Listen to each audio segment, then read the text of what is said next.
There's a neighborhood in the Mojave Desert where the street signs still stand, the driveways still curve into empty carports, and not a single family lives on any of it.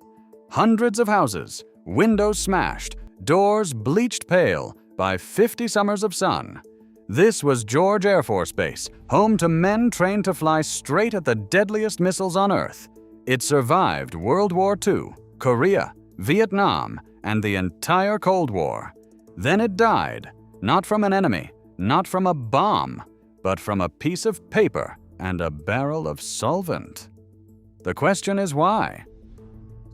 Start with the ground, because the ground explains everything. This is high desert north of the San Bernardino Mountains, near Victorville, California. Flat, pale wind-scoured, dotted with Joshua trees and creosote scrub. It is brutal in July and empty in every direction, and that emptiness is exactly why the Army wanted it. Clear skies almost every day of the year, airspace stretching to the horizon with nothing to hit, isolation, so that whatever happened here happened away from cities and questions. In 1941, as the country lurched toward a war it wasn't ready for, that combination made this patch of nothing valuable. They built a flight training field here to turn civilians into pilots as fast as the war demanded. The name came later, and it carried a strange omen. The base was christened for Brigadier General Harold Houston George, a man who survived aerial combat in the Philippines in the desperate early months of the Pacific War, only to die in 1942 in a collision with a taxiing aircraft on the ground in Australia. Reportedly, he walked away from the enemy and was killed by an accident on his own airfield. Remember that. The base would eventually do the same thing. Survive every war, then die in peacetime on its own ground. For a while after 1945, places like this went quiet. The war ended. The buildings did not. Runways sat under the desert sun waiting for a purpose, and the purpose arrived with the Cold War. The United States decided it needed permanent fighter bases, not muddy wartime strips, but real installations with long concrete runways, hangars, fuel farms, and crews on constant readiness. George was perfect. The same airspace that trained World War II pilots could now train jet pilots, and the desert didn't care how loud they were.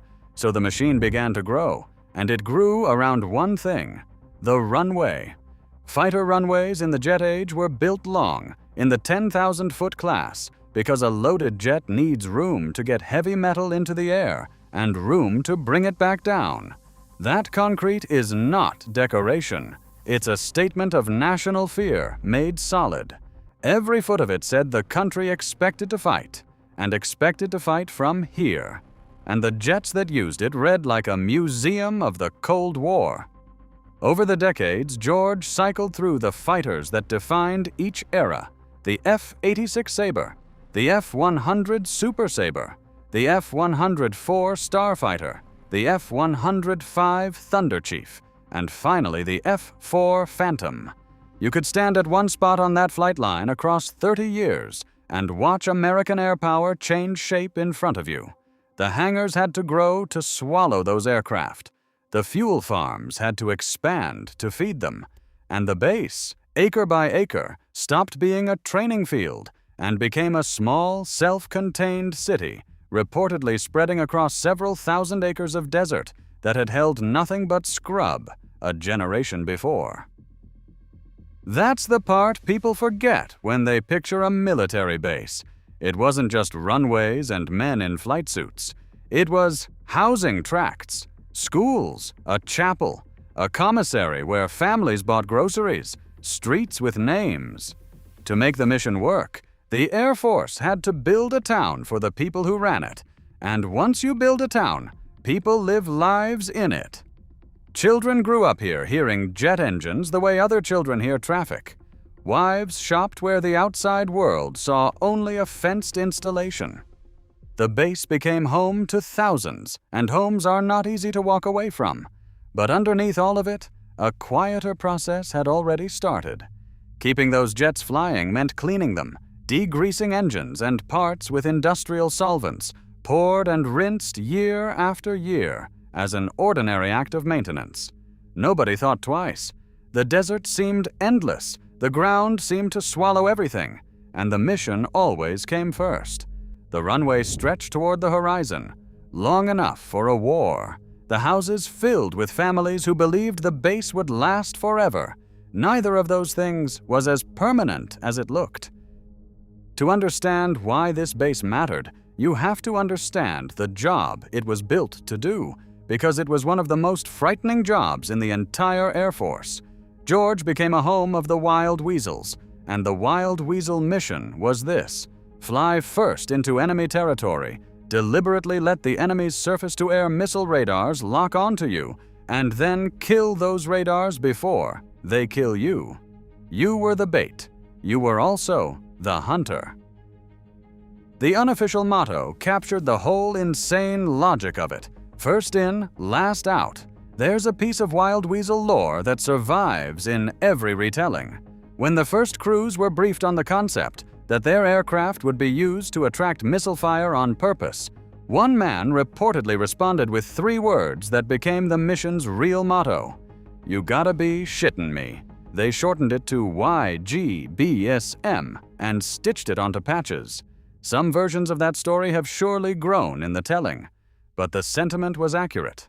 These were men trained to survive the deadliest air defenses on the planet, and George is where they learned to do it, eventually flying the F-4G Advanced Wild Weasel, a Phantom rebuilt to sniff out and destroy enemy radar. Now picture the flight line at dawn.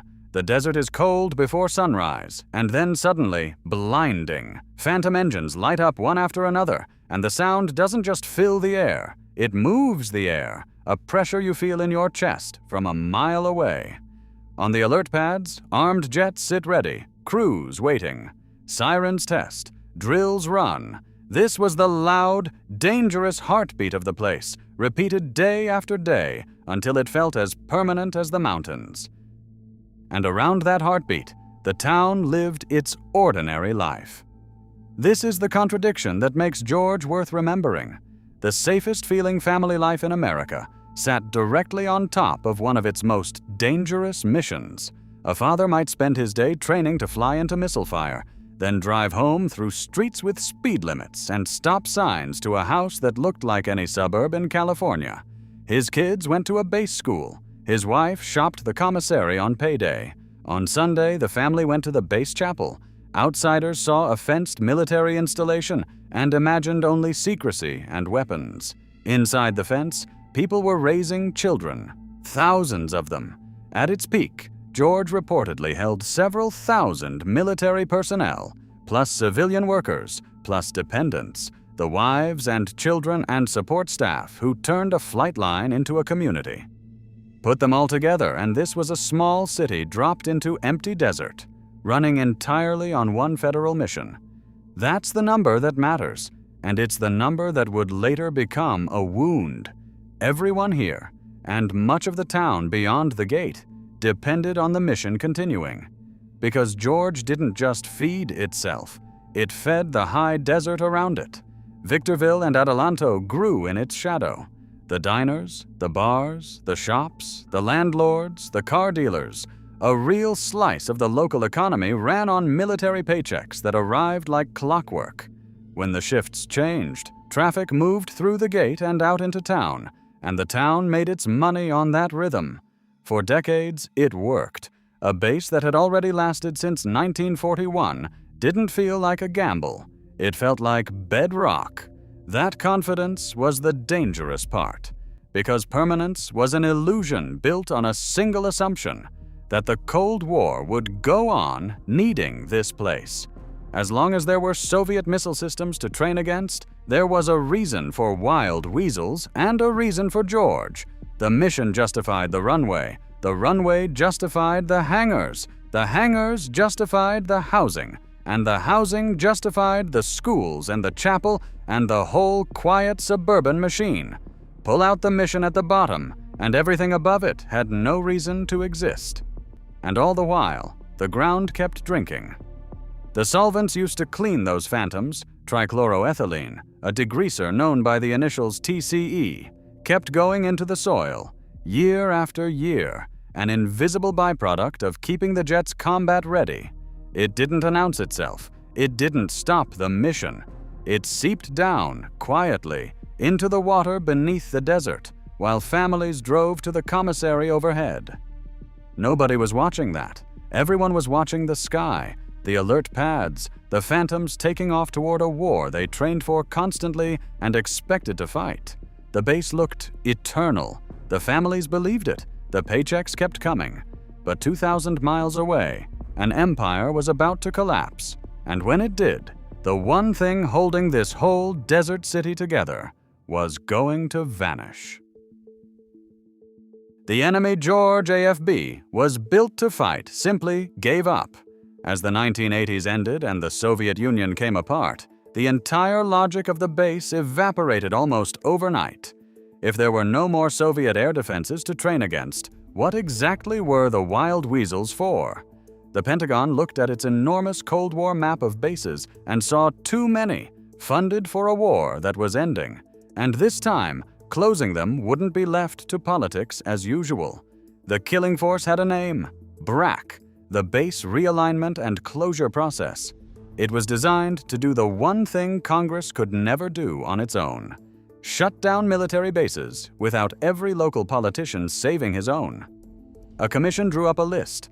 The list went up or down as a whole, and in the first round, in 1988, George Air Force Base was on it.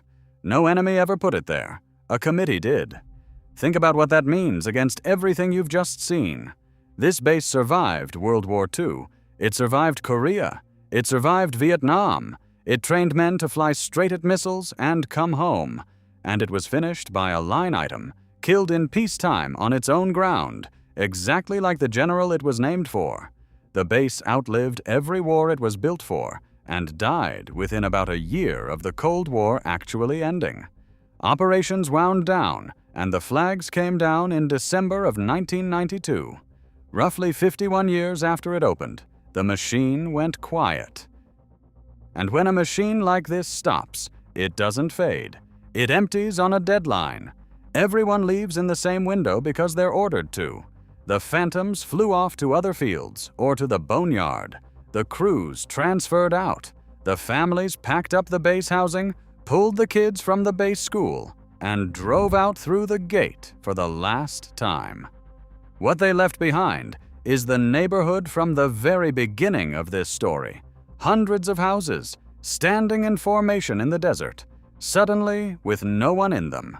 Not slowly abandoned, switched off. The town beyond the gate felt it like a body losing blood.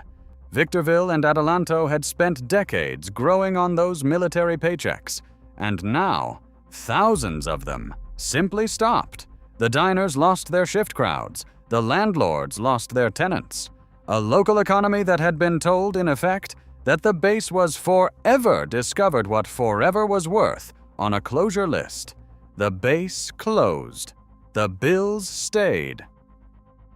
But the cruelest part of George's afterlife wasn't the empty housing or the silent runway. It was underground. When the Air Force went to clean up and hand over the land, they found what all those years of degreasing had done. The trichloroethylene had reached the groundwater, and the contamination was serious enough that George became a federal cleanup site, a plume of poisoned water beneath a base built to protect the country. Warning fences went up. Monitoring wells were sunk into the dirt to track how far the contamination had spread. The maintenance that kept the phantoms flying had quietly wrecked the aquifer beneath them. The mission left first. The poison took longer, and in some ways, it never left at all. That poison is why the afterlife came so slowly.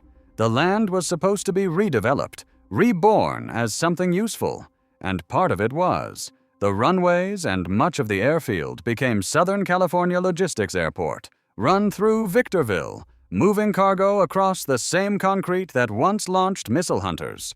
But contamination stalls everything. Cleanup runs for years. Decaying housing laced with old hazards is expensive to tear down, and expensive to leave. So the base did not so much recover as split in two, a working airport on one side, a fenced ghost town on the other. And here is the last irony, sitting a few miles away in plain sight. That dry desert air, so good at preserving metal, means the region now stores retired commercial airliners, rows of them, parked wing to wing, waiting to be scrapped. A place that spent 50 years training crews to hunt aircraft became a place where aircraft are brought to die. The hunters are gone. The graveyard remains. So walk back out to that neighborhood one more time. The street signs still stand. The driveways still curve toward carports that will never hold another car. Somewhere under your feet, the water still carries what the phantoms left behind, tracked by wells and marked by fence. Tourists and urban explorers come now to photograph the broken windows, most of them with no idea what happened here, that men once trained on this ground to fly straight at death, and that the base survived all of it, only to be erased by a piece of paper. The gate still stands. The mission behind it is dead.